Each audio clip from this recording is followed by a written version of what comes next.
Mira, el Atlas no te ofrece, o sea, ofrecemos diferencias entre comunidades autónomas, pero el problema no está en las comunidades autónomas. El problema es mucho más granular. El problema está a nivel de médico. Por tanto, no interesa tanto mostrar diferencias entre comunidades autónomas como mostrar diferencias entre las unidades de análisis más pequeñas, más granulares. Cada uno de nosotros está asignado a un médico de atención primaria que trabaja en un centro de salud. En esa zona básica de salud encontramos diferencias enormes entre zonas básicas de salud de la misma comunidad autónoma.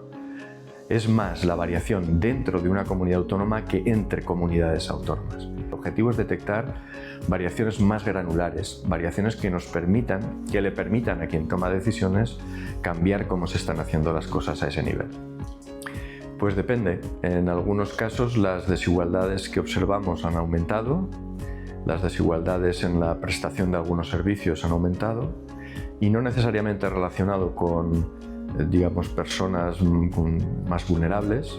Depende de qué procedimientos quirúrgicos analizamos, depende de qué prescripciones analizamos, depende de qué condiciones clínicas analizamos. Podemos encontrarnos incrementos o decrementos de la desigualdad.